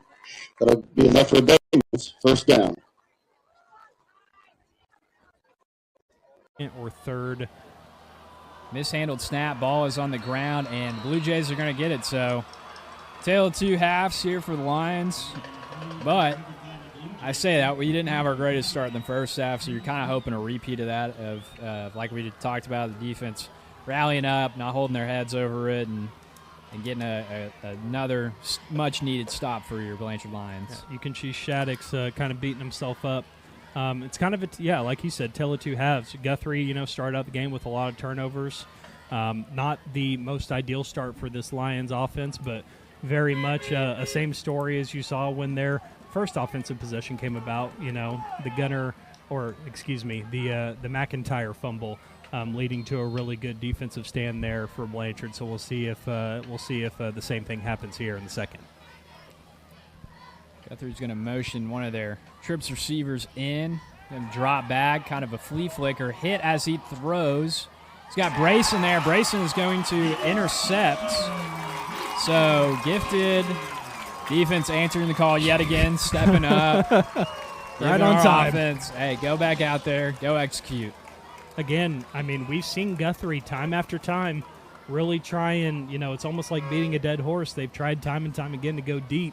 Give credit to these safeties for Blanchard. The Brayson Carters, the Court Pierces of the world, as well the corners. They're doing really good work back there, really just reading the pass and sticking with those guys, not allowing that safety net to be bursted through. And you saw it right there, a second chance for this Blanchard offense. Noah Smith quarterbacking the offense for this series.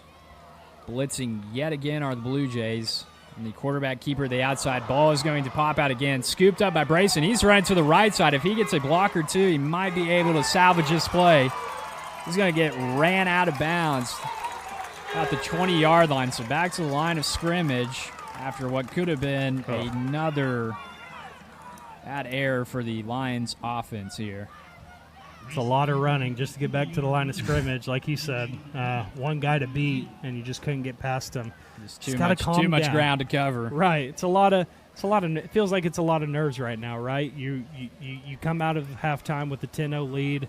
Guthrie does what they do on their first offensive possession. It's just calming down, getting back to basics. What worked for you in the first half? That short-term passing game. You know those blitzers are going to be coming. Picking those up. Picking your spots for your receivers, finding those gaps that they give up. Just got to settle down here. Second 10, Noah dropping back, looking to the left side. He's got Watkins on a quick little hitch route. Watkins fights for some extra yardage. It's a first down for the Blanchard offense. 7:33. Clock winding. They've now got the ball to their own 33-yard line. That's exactly. And that's really good recognition there from Watkins, right? The cornerback for Guthrie was playing off a couple, just a short hitch route there, and he's able to fight for a couple extra yards. That's the stuff. That's the stuff that's going to get you in a rhythm if you're this Blanchard offense. That's the stuff that was getting you successful drives in that first half. It's going to help your quarterback settle back down, too, after kind of having a little bit of a fear there as the quick RPO bubble action, unable to connect there between Smith and Vickery. So ball goes out of bounds on the incomplete pass. Bring up 2nd and 10 for the Lions. As much as that short game pass was working in the first half, very important for the Lions to mix in some of that run game. Not as many gash plays, obviously, in that first half during the run game that you saw, but there was some intermediate success that would end up leading down the line to some passing stuff that was very gashy, if you will. Smith rolling out to his right side. Got two blockers leading his way. He's going to go one-on-one matchup to Corrick. Corrick's going to sidestep his corner. He's going to break free. He's got one man to meet. It's shoestring tackled at the Guthrie 31-yard line. So first down by Corrick Pierce off the little rollout flag action there. Great quick sidestep. Get past his defender and even get some extra yardage there. That was really good blocking there. I couldn't see who it was out of the corner of my eye, but that extra yardage that he was able to get, some really good downfield blocking there by the wide receivers. Handoff's going to go to Gunnar Fugit. Bounces off one defender to his right side, eventually roped down after a gain of 2 yards. So 2nd and 8 for the Lions, and pressing into Blue Jay territory. And what's important here is we've now entered no man's land, right? I mean, pretty much now you're essentially playing for 4 downs, trying to get that first. So really good position here for the Blanchard O. Really good response after that stalled out drive in the first. Really excited to see what they draw up here with about 6 minutes left in the third. I'm still staying with a tight end set here. Mosher is going to be to the left of Noah Smith as well as Gunnar Fugit. Smith is going to pull the handoff back at wide receiver screen to Brayson. He's got one man to beat. Corner goes on the inside. He's going to just easily walk into the end zone here. So the second touchdown of the night for Grayson Carter, a Yarbrough & Sons touchdown yet again at his hands and feet. Really good awareness by Brayson to see, who's around him after the catch, those yards after the play, ever so important for these skill position players. But I got to give a special shout out to Cole Watkins, man, blocking his butt off, essentially blocking 2 guys. The linebacker came back over trying to tackle Brayson. Cole Watkins essentially blocking 2 guys. Brayson's able to walk into the end zone for 6. PAT coming up. Alex Price. Ball is kicked. Signal is good. Lions going to regain that 10-point lead that they had coming out of the half. A little bit of breathing room yet again. Yeah, 27-17 your score. 5:54 left in the game. We'll take a break with them. You are watching Blanchard Lions football. Support your school's booster club and get your business in front of thousands of potential customers. Talk about a win-win. Advertising packages start on this streaming station for less than $10 a game.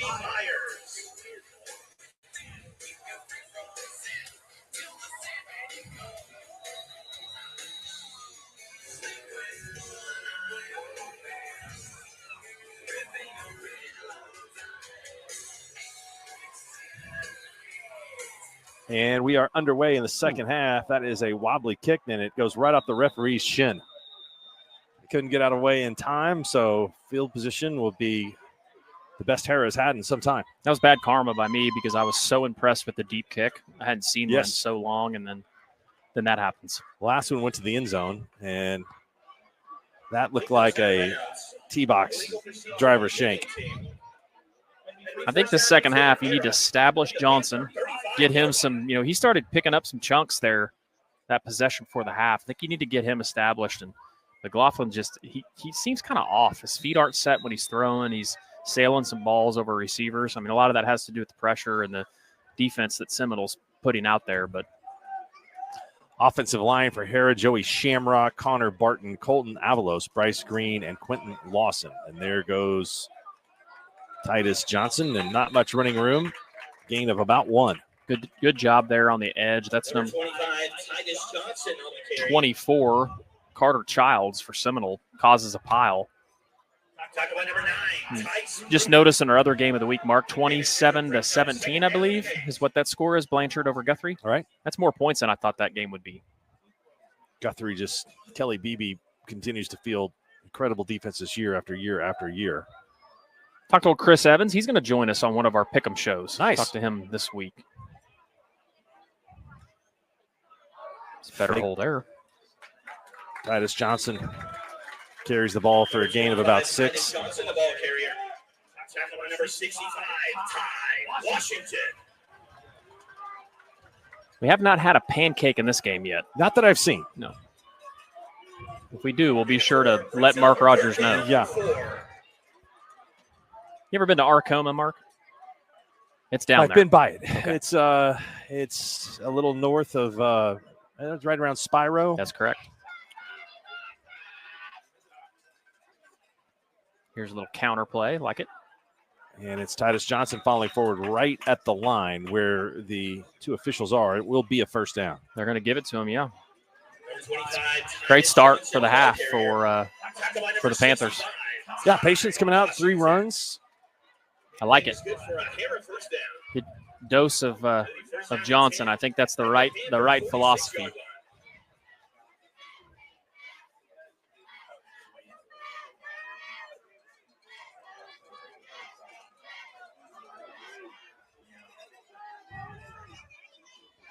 McLaughlin back to pass off his back foot. Good coverage downfield, and the ball goes out of bounds.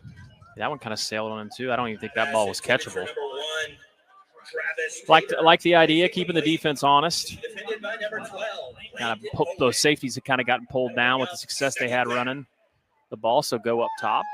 You'd like to see if you're coach there, you'd like to see him give you a chance. Hey, Mark, look at that score. Blackwell up 2-0 on Newkirk in the third quarter. Yeah, it's like a baseball game. I had a text from Hunter Shepard. That dude Shepard is monitoring that 2-0 game. Maroons will take a win any way they can get it. Is there a name for that game, like a rivalry of any kind, or? There might be. Okay. It is new since I have been there. That's okay. Not anything. It'd be a recent rivalry. Yes. Big controversy. My freshman year, Blackwell beat Newkirk 46-6. Ouch. And Newkirk decided that they were going to cancel the series because of the defeat. Yes. And then the next year the Maroons won. The next year the Newkirk Tigers went to the state championship. Goodness. I would have probably beaten up on the Maroons, but they were unimpressed with what they felt was running up the score. Not really the case. Titus Johnson. Nice. Breaks free, and it's another first down. Another third down conversion. 2 for 2 on this drive. Impressed by this drive so far here for Hera. I really am. Number 25, Titus Johnson with the carry. Tackle number 9, Tice Bruder. If that game ends at 2-0, they'll have to be specific to make sure that wasn't a forfeit. Usually that's how non-district forfeits are recorded. You may have some pancakes in that game. Hesitated. 2-0. Yeah. He takes a loss, goes out of bounds for a loss of 5. You almost want to get out there and just chunk it out of bounds. I think that would have been a more prudent play, because that puts you way behind the sticks here. Loss of 5 brings up second down, 15. Looks like Newkirk is in plus territory here. This might be a touchdown. Uh-oh. It is a touchdown. The Tigers do it. Ball snapped over McLaughlin's head, and this is really a disastrous situation here. Fumble on the play, recovered by number 16, Joey McLaughlin. So this is going to be third and a long way. Oh, my goodness. That'll bring up third down. Third and 32.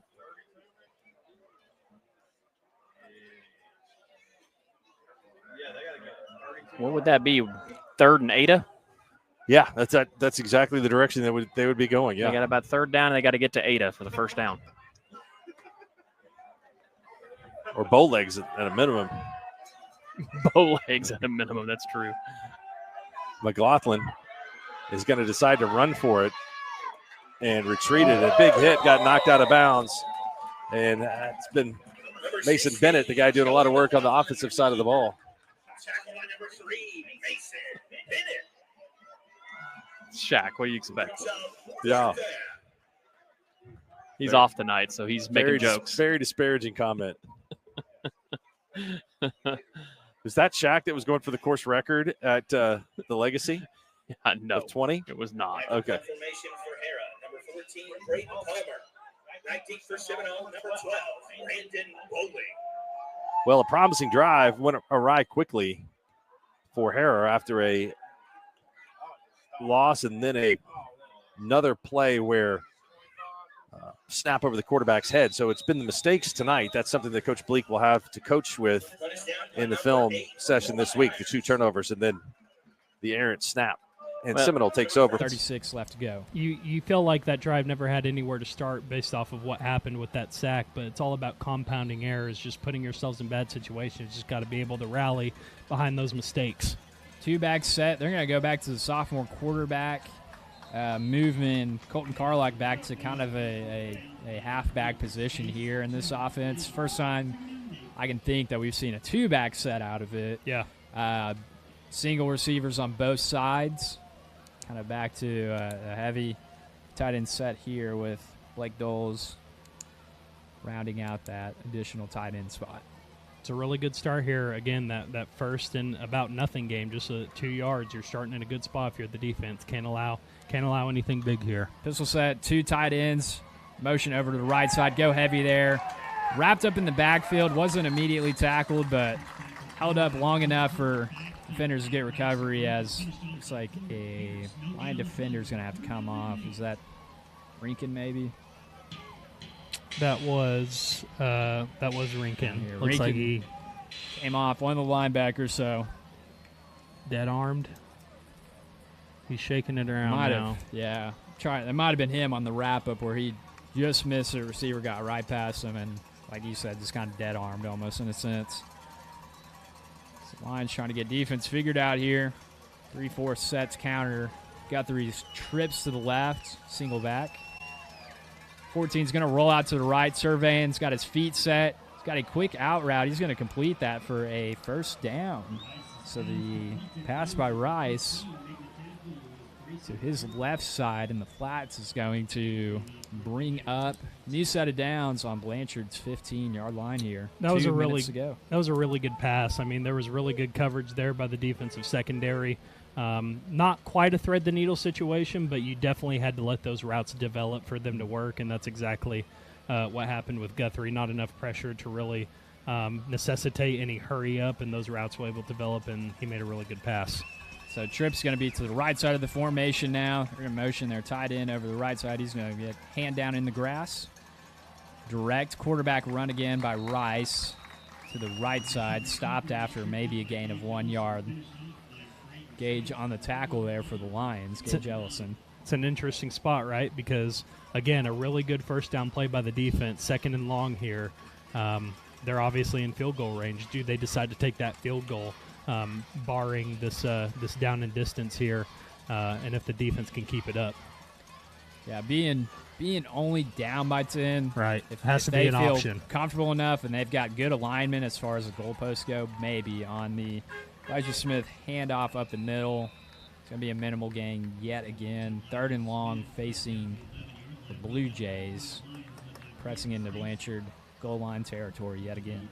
I don't think you're expecting run here. This is pretty much a similar situation that you saw the last down and distance. Ended up completing that out route pass.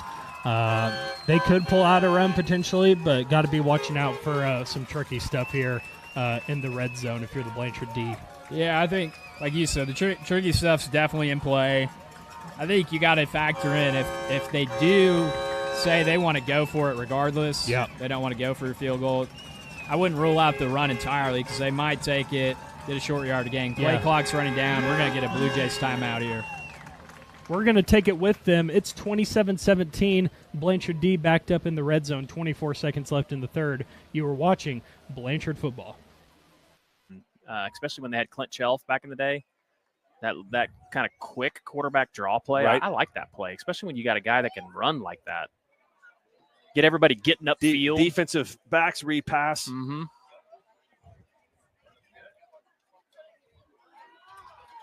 It's Donovan Garfield and the Wildcat. It's about to the half-yard line or so.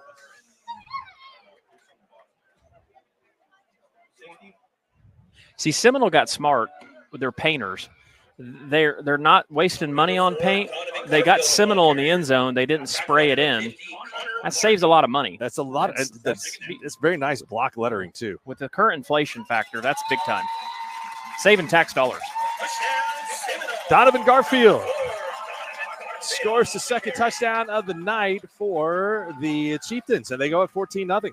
And that was a big drive. I really feel like any kind of momentum that I felt like Hara got on that first drive, having some success running the ball, you make them have to punt, and then you just take it and just pound it down the field at them. That time, there was bigger chunk plays on that drive than we've seen in the other drives.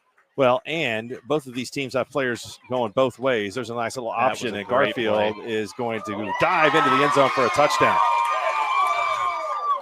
2-point conversion is good, and Seminole leads it 16-0 over the Hara Panthers. We'll take a timeout. We'll come back with more here. 5:36 to go in the third. It's the Chieftains up by 16.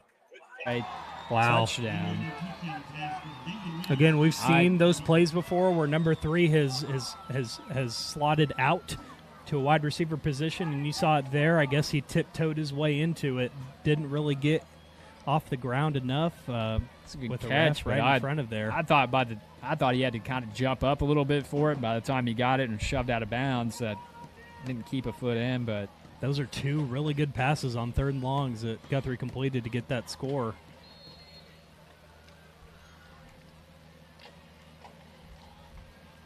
Successful PAT by the Blue Jays is going to bring it back to a field goal point game. 27-24, Lions lead, 15 seconds left to go in the third quarter. We're going to take a break, 1 minute. We will be back. You are watching Blanchard Lions football.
Number 32 is Trenton Stewart on the carry.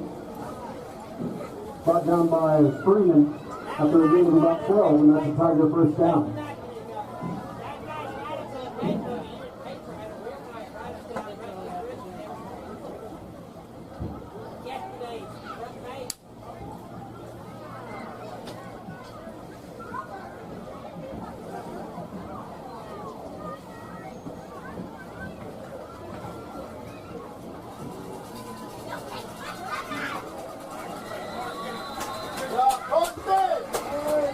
Number 25, Jackson Stanger on the carry.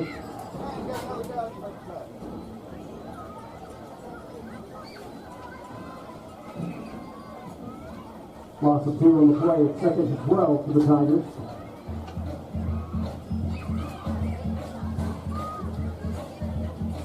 Campbell on the stop, the previous play.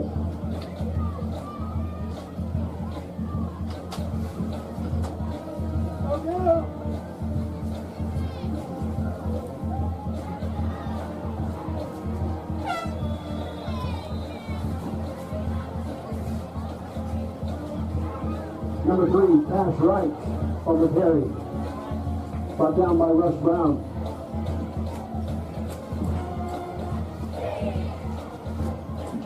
Picks up several, and it's 3rd and 2 for the Tigers.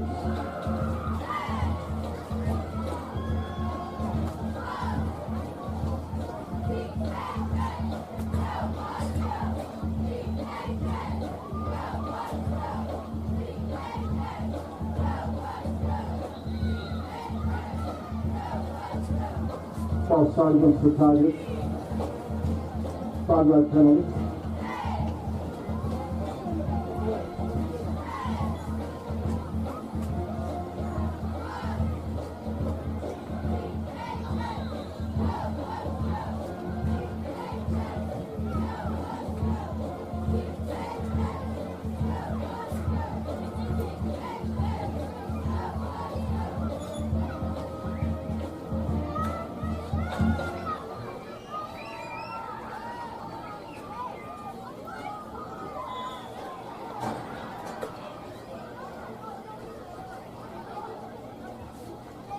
Offsides against the Buccaneers.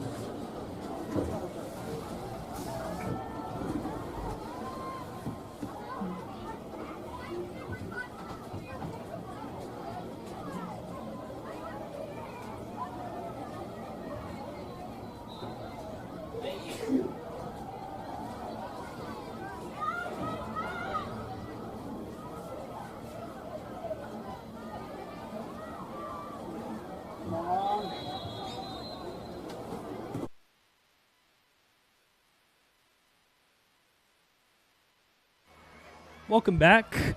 Final play of the third, probably here to resume. Carson, I toss it to you. Blanchard with the ball. And we're going to get a false start by the Lions out of a timeout. Coach Craig is not going to be happy about that one. Out of a timeout, that's tough, right? Because we've seen a little bit of a mental lapse here from this Blanchard-O. Just a lot of mental mistakes. You know, that was a big point of contention for Coach Craig on Tuesday's Coaches Show. He said that there's a very good chance that whoever has the least amount of penalties, the least amount of mental mistakes is the one that's going to be coming out of this game with a victory, because it's those little things that add up, right? It's not really one big play. It's just these little things that just push you a little further back. Smith's going to roll out to the right side yet again. He's going to toss the ball up for Corrick Pierce. Oh, Corrick almost just turned over to his right shoulder just a touch too late. Probably would have gotten it if been able to. It would have just been a big conversion. So 4th and 15 coming up to start the fourth quarter for your Lions. I think we're going to keep it here. Just have a couple of bookkeeping things to get to. Obviously, it is the Skordle game of the week. And it's also the first time both of these programs have faced each other in school history. As you can see on the stream, Coach not happy with his unit right now. But we just wanted to take this time to shout out a couple of the sponsors. Tonight's game sponsor is Blanchard Eye Care. Big shout out to Blanchard Eye Care for not only being tonight's sponsor, but with us the rest of the week.